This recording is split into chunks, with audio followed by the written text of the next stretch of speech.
Gente querida, vamos ler a palavra de Deus em Lucas, no capítulo 14. Lucas, capítulo 14.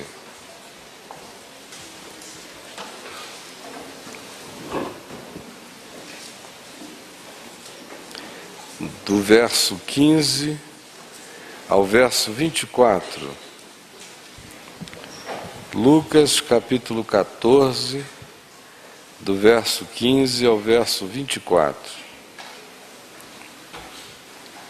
Ora, ouvindo tais palavras, um dos que estavam com Jesus à mesa, e essas palavras que Jesus tinha dito eram palavras muito contraditórias em relação ao sentido da ordem social das coisas no nosso mundo, porque o que Jesus dissera num banquete onde ele fazia parte havia sido o seguinte: quando deres um jantar ou uma ceia, não convides os teus amigos, o que em geral é uma contradição, nem os teus irmãos, nem os teus parentes, nem vizinhos ricos, para não suceder que eles, por sua vez, te convidem e tu sejas pago de volta, sejas recompensado por isto. Tu anulas o princípio da graça, de fazeres favor imerecido. Então, se tu quiseres que as tuas ações sejam ações cumulativas de graça em teu favor, quando tu fizeres essas coisas, não o faças com este olhar, porque quem o faz com este olhar está apenas fazendo aquilo que socialmente é o que se faz, não tem nada de mais em se fazer assim. Mas a gente esvazia os conteúdos e os significados sacramentais da nossa relação com o próximo, quando a gente faz apenas àqueles que nos dão muito prazer em que assim seja, ou que nos recompensem, ou que nos paguem de volta, ou que nos seja um benefício ou um tráfico de influência. Antes, ao dares um banquete, convida os pobres, os aleijados, os coxos e os cegos, e serás muito feliz pelo fato de não terem eles com que recompensar-te. A tua recompensa, porém, tu a receberás na ressurreição dos justos. Ora, ouvindo tais palavras, um dos que estavam com Jesus à mesa disse-lhe: bem-aventurado aquele que comer pão no reino de Deus. Jesus, porém, respondeu: certo homem deu uma grande ceia e convidou a muitos. À hora da ceia, enviou o seu servo para avisar aos convidados: vinde, porque tudo já está preparado. Não obstante, todos a uma começaram a excusar-se, a desculpar-se. Disse o primeiro: comprei um campo e preciso ir vê-lo. Rogo-te que me tenhas por escusado. Outro disse: comprei 5 juntas de boi e vou experimentá-las. Rogo-te que me tenhas por escusado. E outro disse: casei-me e por isso não posso ir. Voltando o servo, tudo contou ao seu senhor.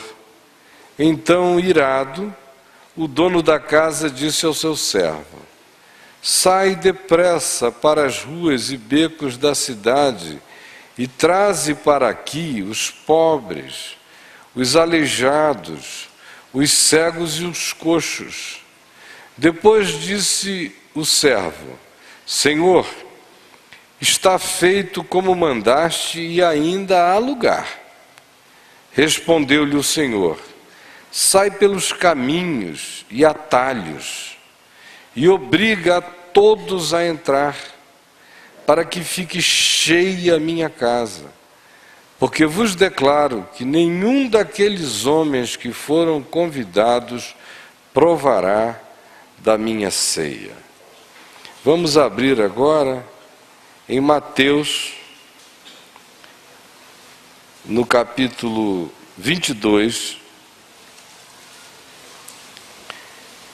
que é basicamente a mesma parábola, sendo que em Mateus ela tem aspectos e detalhes de natureza profético, histórico, relacionado à destruição de Jerusalém nos anos 70, e a de Lucas fica exclusivamente com o conteúdo existencial e espiritual da parábola, sem nenhuma alusão profética e histórica à destruição da cidade de Jerusalém, conforme aconteceu no ano 70 da nossa era.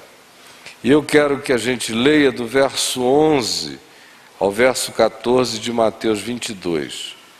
Mateus 22, de 11 a 14, que diz assim, lembrem-se, é o mesmo Espírito, é a mesma parábola, é a mesma coisa do Senhor enviar servos a convidar pessoas para as bodas do seu filho.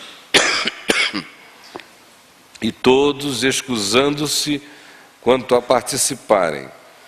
E aqui se diz algo que acrescenta valor e informação à parábola que nós lemos há pouco em Lucas 14. Aqui diz em Mateus 22, 11: entrando, porém, o rei para ver os que estavam à mesa, lá o dono da casa é chamado de o Senhor, aqui ele é chamado de rei, que é uma coisa muito própria em Mateus. Mateus quase sempre faz uma designação de realeza, e Lucas e Marcos tratam mais aquele que está na posição de Deus como o Senhor.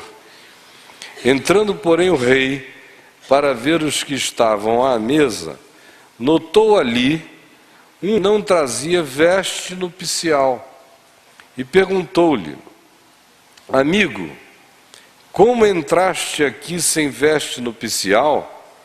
E ele emudeceu. Então ordenou aos serventes: amarrai-o de pés e mãos e lançai-o para fora nas trevas. Ali haverá choro e ranger de dentes, porque muitos são chamados, mas poucos escolhidos. É interessante o que se nos apresenta como elemento ambivalente no contexto fundido dessas duas parábolas que são uma só. Em Lucas 14, a gente vê o dono da casa mandando os seus servos chamar pessoas que eram convidados supostamente dignos para que viessem para a sua festa, que aqui em Mateus é chamada de bodas. E em indo esse servo fazer esse convite, eles foram declinando do convite e excusando-se quanto a aceitarem o convite que lhes era feito. Se diz que eles não se importaram, no geral, ouviram o convite, mas não deram a menor importância. Era um convite para uma ceia, convite para uma festa, para uma celebração, para um banquete. Deixando a linguagem da parábola e vindo para o sentido espiritual do que Jesus falava, é o convite do Evangelho, é o convite de Deus a todos os homens, no sentido de que participem da comunhão do seu Filho, da comunhão de Jesus, da comunhão do Evangelho, da comunhão da graça de Deus, da comunhão da reconciliação de Deus com os homens. Só que, ao ouvirem este convite, aqueles que primeiro ouviram, e na perspectiva histórica, os que primeiro ouviram tal convite foram os judeus, a maioria deles não se importou. A maioria deles simplesmente ignorou, deu de mão, achou irrelevante, achou dessignificado. Outros excusaram-se dizendo que tinham mais o que fazer, estavam muito ocupados. Alguns com seu campo, outros com o seu negócio, com os seus afazeres, com o dia a dia, com o imediato, com as ações que se concentravam na produtividade que enriqueceria eles mesmos, de tal modo que eles estavam sem coração para alegrarem-se com os que se alegram e muito menos para participarem de uma ceia espiritual cujo privilégio era nela ser incluído e não ajuntar qualquer que fosse o benefício sobre a terra. E por isso esses convidados, que aqui se diz que originalmente eram os mais dignos, escusaram-se ou não deram importância, não aceitaram, não apareceram, não foram. Volta o servo e diz ao seu senhor: olha, todo mundo que recebeu o convite mandou agradecer demais. Houve até alguns que realmente não deram a menor bola. Outros disseram que estão muito ocupados, pedem desculpas, mas não estão podendo vir. Diz o texto que o dono da casa ficou irado e disse: então faça o seguinte, saia agora por aí e quem vocês encontrarem na rua, passando, agarrem. A palavra usada descreve uma determinada arbitrariedade. Peguem, agarrem quem vocês encontrarem e tragam, e obriguem, e constranjam, a que venham à minha festa, que entrem nas minhas bodas, para que a minha casa fique cheia. E o servo saiu e fez aquele trabalho de constrangimento, e que se diz também em Mateus, não se importava a qualidade dos convivas, fossem eles maus ou fossem eles bons, mas que todos fossem constrangidos a virem a esta ceia, a esta festa, a este encontro, a essa celebração, a essas bodas, a esse casamento, a essa conjugalidade de Deus com a humanidade. Aí sai o servo, cumpre aquilo que o Senhor lhe mandara, volta e diz o seguinte: olha, eu obriguei todo mundo que eu encontrei a entrar. Trouxe no laço, gente boa e gente nem tanto. Alguns muito legais, outros questionáveis. Mas como a sua ordem era para que eu os constrangesse, mesmo os obrigasse a virem, eu fiz isto. E ainda há lugar sobrando. Aí o dono da casa disse o seguinte: sai mais uma vez. E agora não fica só na praça, vendo quem passa. Vai pelos becos, entra nos atalhos, mete-te nos ermos da terra, nos lugares aonde ninguém quer visitar. E em chegando ali, pode pegar entre todos os que são desprezados pela humanidade, entre aqueles aos quais os que são bons desprezam e aqueles que são maus desprezam mais ainda.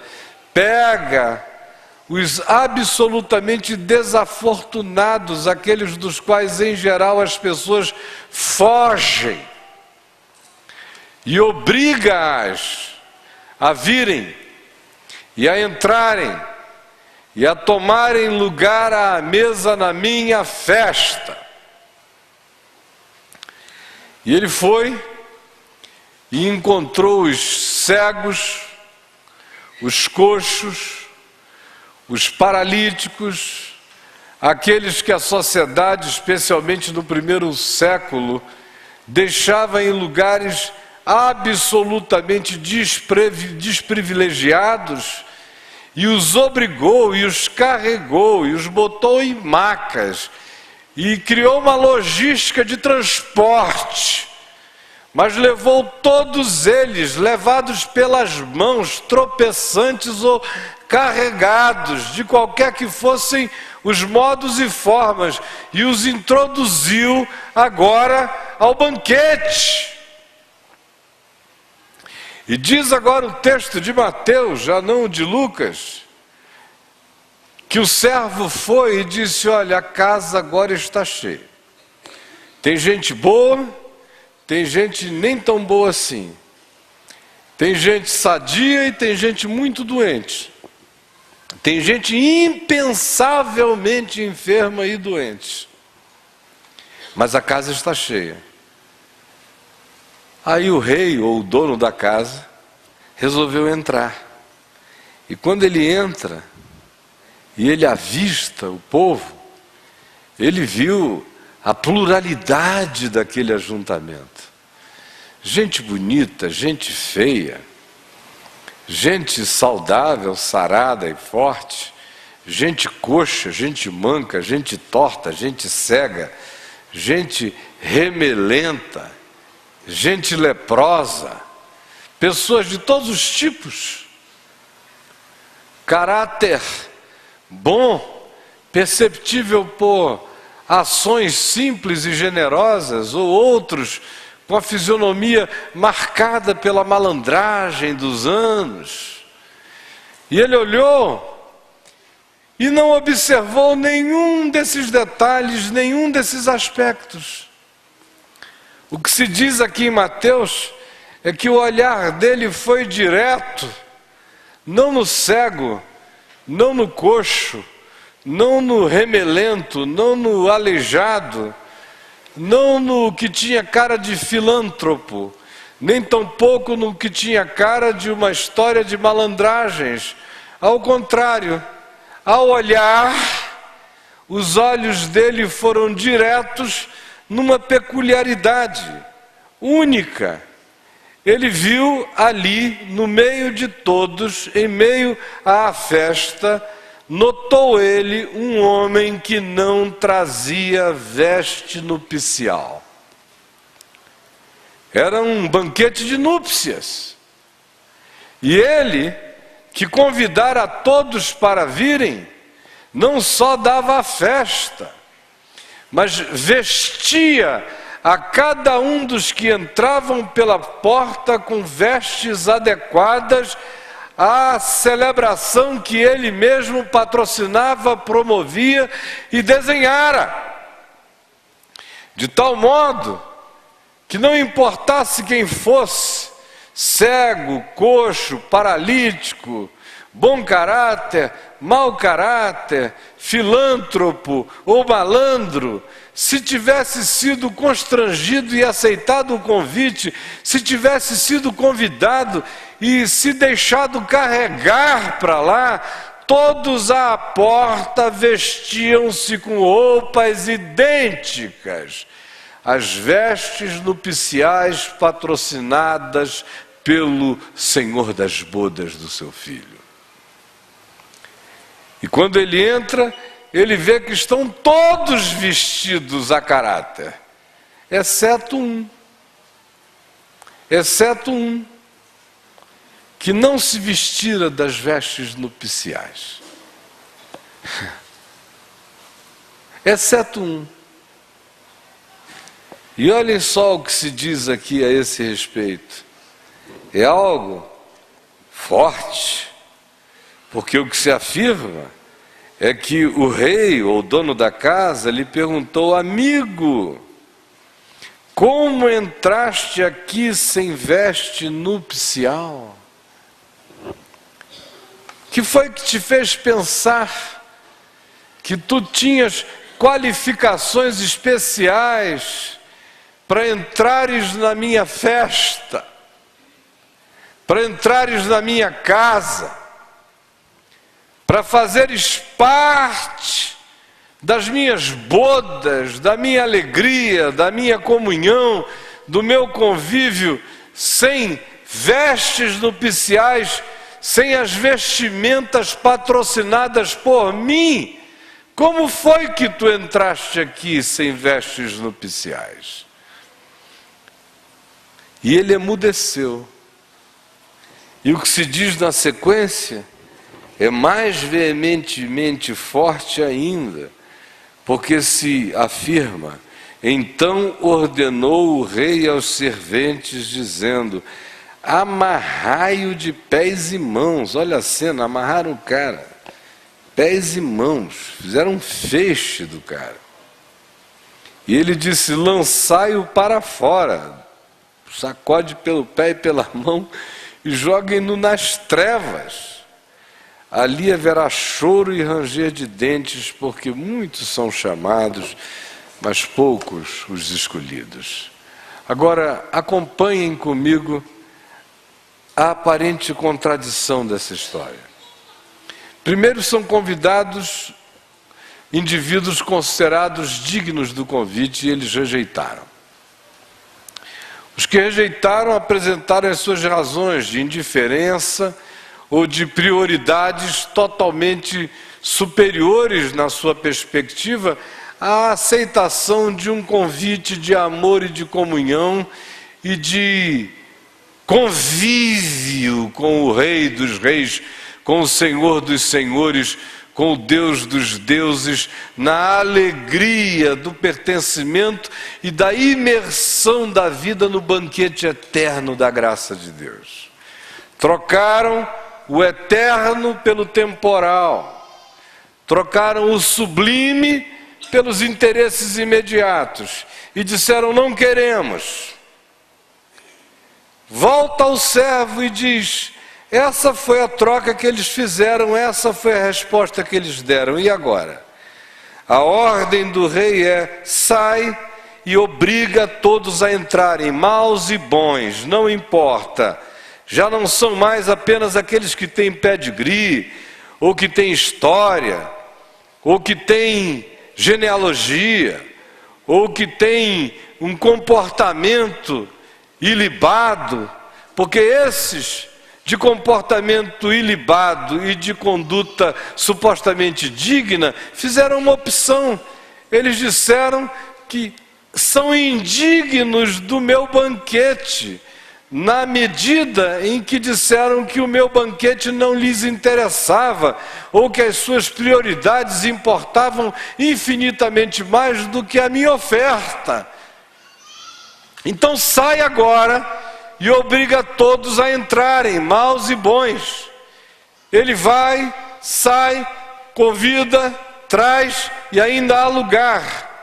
E a ordem do rei ou do dono da festa é: sai de novo e pega todos os outcasts, todos os marginalizados, todos os enfeiados, todos os defeituosos, todos os cegos, todos os aleijados, todos os coxos, todos os deficientes, todos os que sejam inadequados para a solenidade, todos aqueles que pela própria condição social marginalizada naqueles dias, não eram convidados e nem se ofereciam porque se sentiam incapazes de participar. Mas vai e traze, carrega, pega pela mão, põe aqui dentro e enche a minha casa, porque ela tem que ficar cheia. Mas quando ele sai, entra e observa, o que ele vê é apenas um indivíduo que não se vestira com vestes nupciais. Que história isto nos conta, meus amigos, meus irmãos queridos? Que história? É interessante como nesta vida há aqueles que rejeitam o convite da graça, do Evangelho, das boas novas, porque a eles se lhes afigura desinteressante, eles têm mais o que fazer. Há outros, como diz a parábola de Lucas 14, que chegam mesmo a maltratar os que fazem um convite, a serem hostis a eles, ou no texto de Mateus, quando chegam a matar a quem vai fazer o convite, se tornam assassinos, porque rejeitam dramaticamente e totalmente o convite da graça de Deus, do Evangelho que lhes é feito. De um outro lado, uma vez que isso aconteça, parece que surge um surto no coração divino, que foi o surto que acometeu o coração de Deus nessa virada extraordinária entre aquilo que a gente chama de Velho Testamento e Novo Testamento. Parece que no Velho Testamento o que você vê é a insistência de Deus mandando os profetas para a descendência de Abraão, convidando aquele povo que um dia, diante do Monte Sinai, dissera a Deus: nós viveremos segundo a tua lei, e o que tu disseres, isto faremos. Mas durante todo o curso da sua história, viveram apenas para rejeitar, para renegar, para repudiar e para não obedecer o compromisso que tinham feito. E se tornaram indignos. Palavra após palavra revelada, eles rejeitaram, até que chega a hora em que eles foram se tornando homicidas de tudo quanto fosse palavra e revelação divina, porque aqueles que carregavam esse convite eram maltratados ou assassinados, e chega ao ponto em que a indignação do coração eterno de Deus se manifesta na história como uma postura diametralmente oposta. Já que os que eram dignos não quiseram vir, já que os que diziam, pela tua palavra viveremos, não quiseram aceitar, e trocaram o sublime pelo terreno, e trocaram a glória pelas conquistas comezinhas, agora eu digo aos meus servos: vão por todo o mundo e preguem o Evangelho a toda criatura, maus e bons. Não importam quais sejam nem quem sejam tais pessoas. E chega uma hora em que a ele é dito: ainda há lugar na casa. E ele diz: então saiam, entrem pelos becos, introduzam-se nos bordéis, penetrem nos lugares mais estranhos e não visitáveis do planeta, façam imersão no underground da vida, e peguem a todos os que vocês encontrarem indiscriminadamente, os mais marginalizados entre os marginais, conforme a percepção humana e social, e os tragam, ainda que vocês os carreguem, mas encham a minha casa, porque a minha casa vai ficar cheia.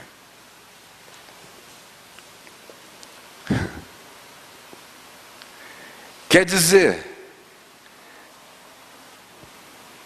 quando há essa virada,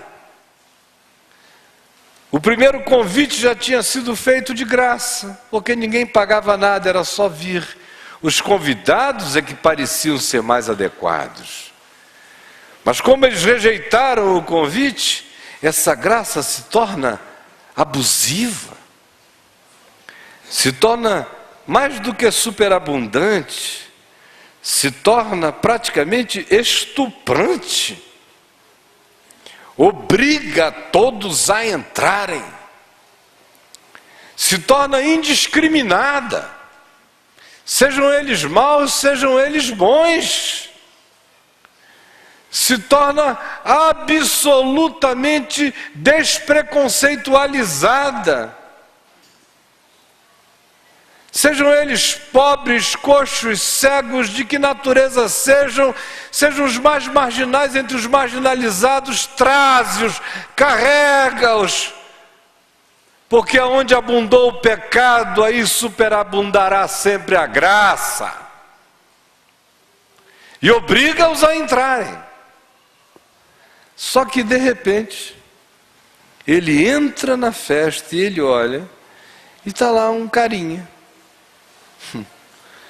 que quis entrar por conta própria, que quis estabelecer a sua própria moda de participação, e que disse o seguinte: já que aqui tem gente má, tem gente boa, tem gente bonita, tem gente feia, tem gente manca, tem gente coxa, tem gente cega, tem gente de toda natureza e de todo tipo, eu vou com a roupa que eu quiser.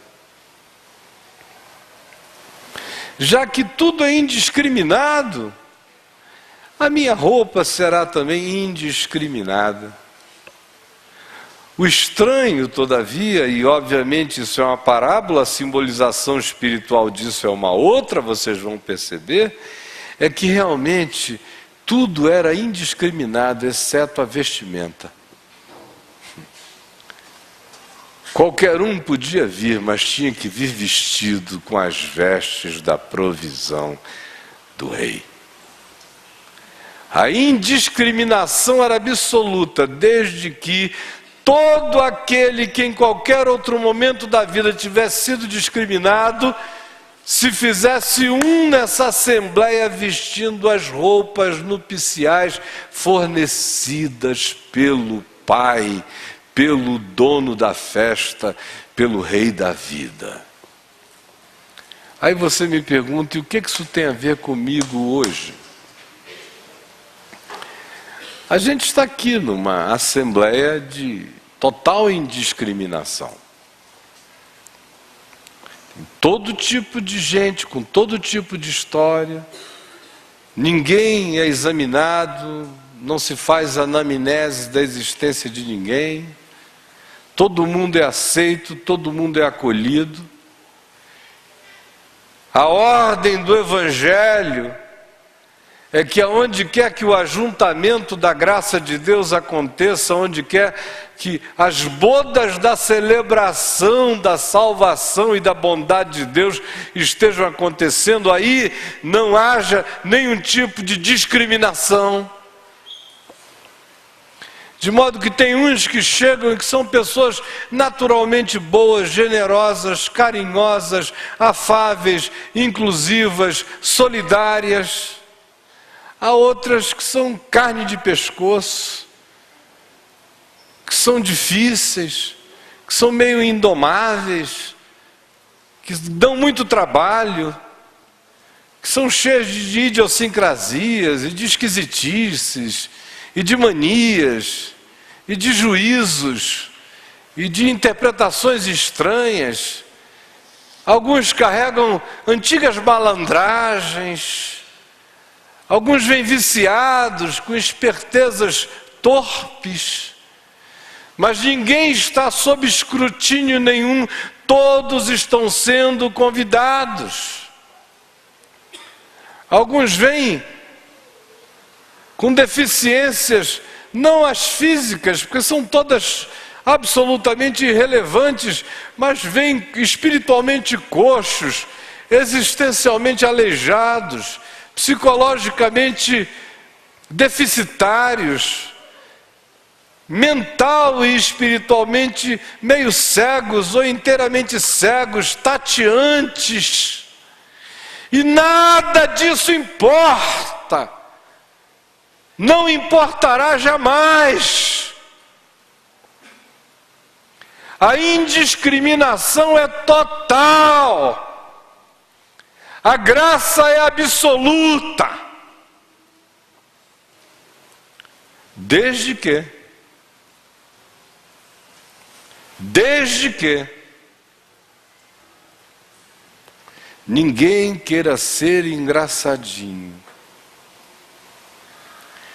tentando transformar o convite da graça de Deus numa construção particular de expressão e manifestação de um caminho que não se vergue, não se dobre e não aceite, não admita e não entenda e não incorpore a consciência de que pela graça nós somos salvos, pela graça nós estamos no banquete, pela graça nós fomos constrangidos, pela graça nós nos sentimos obrigados, pela graça nós fomos carregados, pela graça nós fomos trazidos, pela graça nós fomos perdoados, pela graça nós fomos listados, pela graça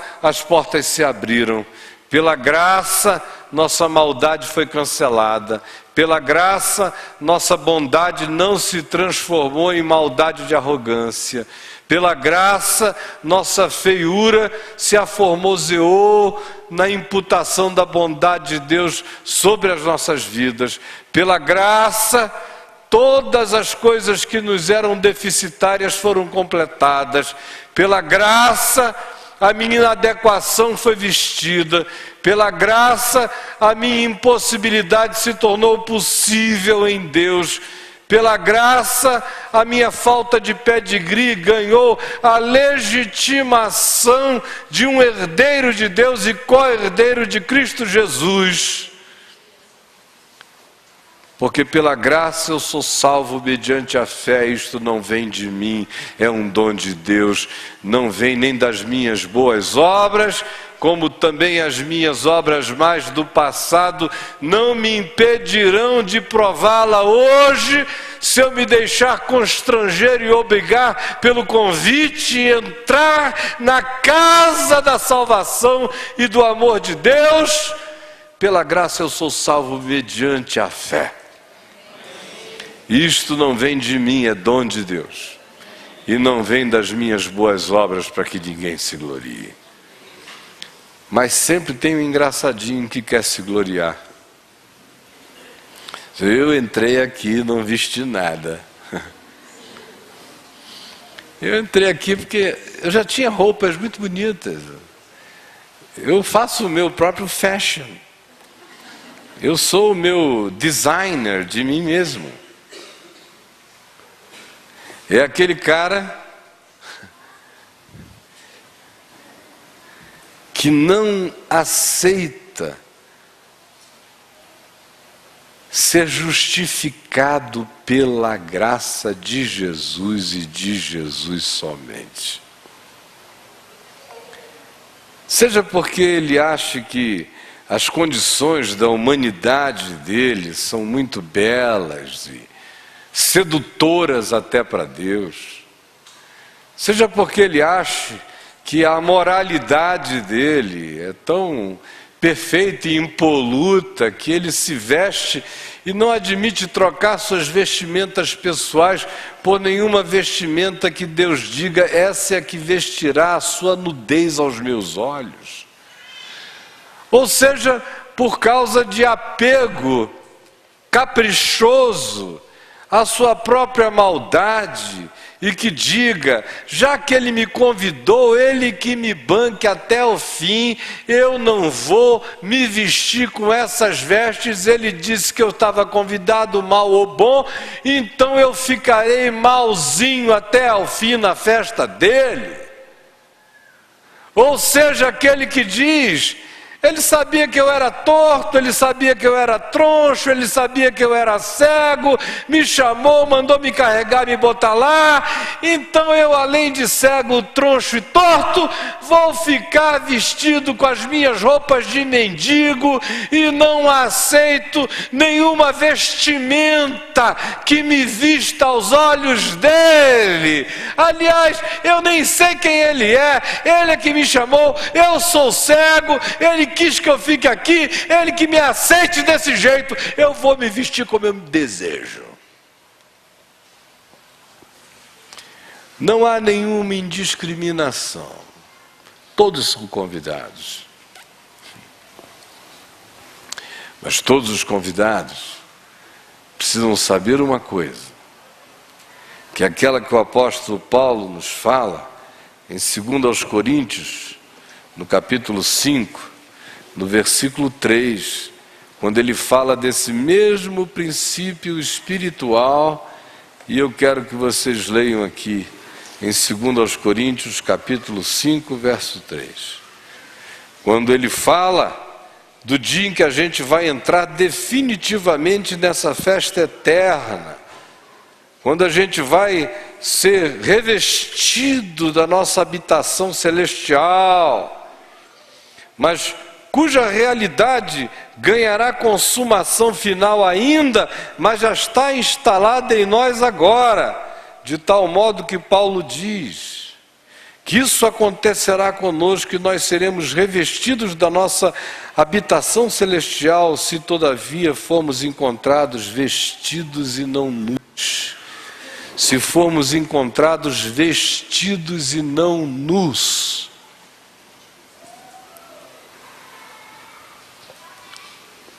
Justificados, pois,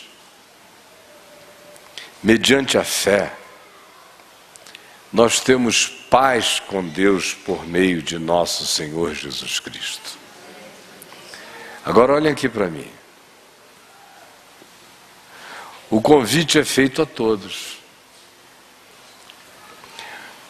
Mas quem passa pela porta tem que se deixar vestir da justiça de Jesus. Do contrário, será amarrado pelos pés e pelas mãos, e os anjos sacudirão. 1, 2, 3, e já nas trevas, onde haverá choro e ranger de dentes. O que significa se deixar vestir pelas vestes nupciais? Qual o significado disso? Como é que eu me visto dessas vestes nupciais? Em primeiro lugar, eu preciso reconhecer a minha inadequação para a ocasião, minha gente. Essa é a condição precípua, primeira. Eu preciso reconhecer a minha inadequação para o convite. Eu sou totalmente inadequado ao convite. Eu sou fruto de uma arbitrariedade divina. Eu sou eleito por uma injustiça do amor de Deus, porque não havia em mim bem nenhum que justificasse a minha introdução em tal banquete.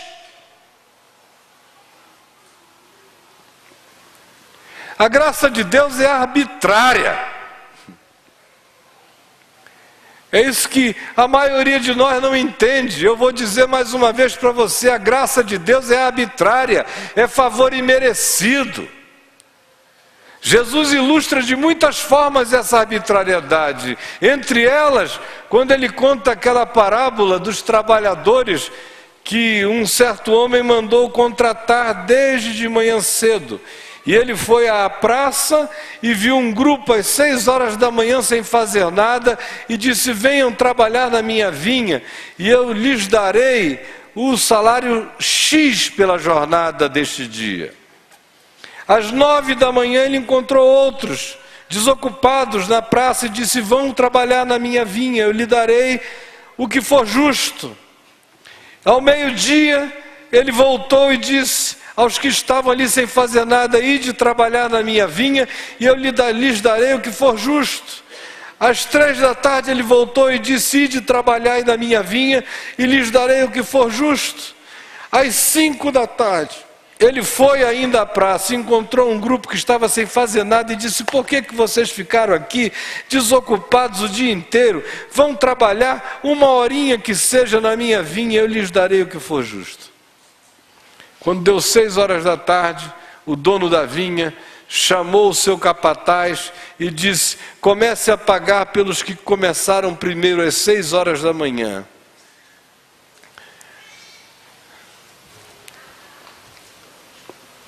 Aliás, é o inverso. Comece a pagar pelos que começaram às 5 horas da tarde. E os que chegaram por último foram os que receberam primeiro. E receberam a quantia da diária cheia. Aí puseram aquilo no bolso. Que coisa extraordinária. Muito obrigado. Aí chegaram os das 3 da tarde. Aí receberam a mesma quantia. Legal. Aí o pessoal que chegou às 6 da manhã já começou a fazer o sindicato da elite da vinha.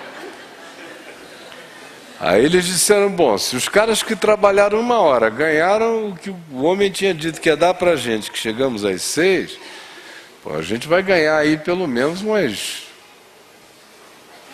umas 12 vezes mais. Aquele egoísmo justicista. Aí o gerente foi pagando todo mundo. Quando chegou às das 6 da manhã, só está aqui, não foi acertado com vocês um starter da Starter Seguros, do meu amigo Josué, lá do Rio de Janeiro. Pegue aqui o denário de vocês, ou starter de vocês, ou dinheiro de vocês. Aí eles ficaram absolutamente enfurecidos, fulos da vida. E foram reclamar com o dono da vinha. E o dono da vinha disse: escuta, será que eu não posso fazer o que eu quero do que é meu? Esse dinheiro aqui pertencia a vocês? Quando vocês estavam lá na praça, vocês eram donos desse dinheiro aqui? Vocês não estavam duros, sem fazer nada, e eu fui lá e disse: vão trabalhar para mim que eu vou dar esse dinheiro a vocês? Vocês só fizeram o que eu contratei. Agora, será que eu não posso fazer o que eu quero do que é meu? Se eu resolver sair por aí, não vou rasgar esse marcador de Bíblia da Starter não, que é bonitinho, mas dá vontade só para mostrar para vocês. Se eu quiser sair por aí rasgando dinheiro, meu dinheiro, será que eu não posso? Ou os olhos de vocês são maus porque eu sou bom? Ou os olhos de vocês são maus porque eu sou bom? Ou os olhos de vocês são maus porque eu sou bom? E outra vez Jesus diz lá: porque os primeiros serão os últimos, e os últimos serão os primeiros. E com isso eu reafirmo: a graça de Deus é arbitrária. Não depende nem de quem quer, nem de quem corre, mas de usar Deus de misericórdia para conosco. A única coisa que não pode haver é a presunção de se pensar que eu posso trazer o design das minhas próprias configurações espirituais e obrigar Deus a me aceitar como eu sou no espírito da Gabriela Cravo e Canela. Eu nasci assim, vou viver assim, vou morrer assim. Gabriela. Porque aí, meu amigo, ele vai dizer: amarra pelas mãos e pelos pés e joga lá para o Jorge Amado, em algum lugar no passado. A primeira coisa é você reconhecer a sua total inadequação para o convite. A segunda é você aceitar a arbitrariedade deste amor inexplicável. E a terceira é você se vestir todinho dessa graça. Porque na hora em que você se veste todinho dela, aquele que antes era bom fica quebrantado. Aquele que antes era mal se converte à bondade. Aquele que antes era manco agora anda de modo ereto. Aquele que antes era coxo já não vacila no andar.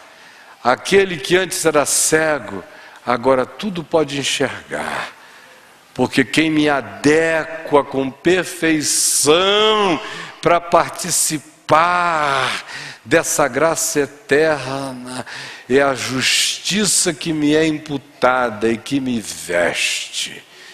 E que me torna aos olhos do Pai, tendo sido eu um dia um bom que pela minha bondade não me salvaria, ou um mal que pela minha maldade já estava perdido, ou um coxo que pela minha claudicância jamais me poria andando firme, ou um aleijado que pelos meus aleijões jamais me tornaria apto para as grandes produções, ou um cego que pela minha cegueira jamais encontraria o caminho. Agora, todavia, aceitando pela fé o convite, sendo constrangido pela graça de Deus, admitindo a arbitrariedade do amor de Deus e a bondade de Deus que me paga conforme a sua vontade, sem discutir com Ele, sem nem mesmo dizer: olha, eu acho que tem alguma coisa errada, porque eu sou um trabalhador que trabalhei só 1 hora e estou recebendo um salário inteiro. Ao contrário, emudece grato, sabendo que a graça de Deus é assim, arbitrária mesmo. Porque há muitos primeiros que serão últimos, muitos últimos que serão primeiros, assim como há muitos chamados e há poucos escolhidos, e os escolhidos são apenas aqueles que se deixam constranger pelo amor de Deus, que não discutem com a graça, que se vestem por inteiro do Evangelho de Jesus e aceitam que aquilo que os adequa para que façam parte desse banquete eterno é aquilo que os veste como justiça de Deus realizada por Jesus, e que disse acerca daqueles que se deixam vestir: estão completos, estão vestidos, estão consumados, estão adequados. Não serão encontrados nus, já estão vestidos com a justiça eterna de Deus. Esses podem ter vindo como tenham vindo. Esses podem carregar na história os dilemas que tenham carregado. Esses podem ainda neste corpo de morte viver com os conflitos, as ambivalências, as ambiguidades e as lutas que ainda tenham. Mas esses todos que perseverarem vestidos por essa graça serão encontrados vestidos e não nus, e por isso serão absorvidos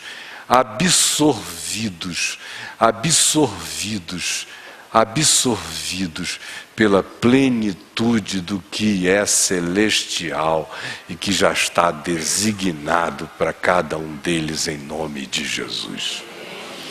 Isso não é nenhuma desculpa para a gente andar sem se curar. É apenas a certeza de que aquele que aceitou o convite, ao vestir a roupa, já começou a ser absorvido pela vestimenta eterna. Existem peculiaridades neste vestir que vão transferindo para nós as saúdes da graça para o nosso caráter, para o nosso ser, para o nosso entender, para o nosso olhar. O mero vestirmos-nos da justiça de Jesus pela fé começa a nos sanear, começa a nos salvar, começa a nos plenificar, começa a nos adequar. E não importa o quão esbagaçados tenhamos sido trazidos, o Pai olha apenas para aquilo com que em Cristo estejamos vestidos. Em nome de Jesus.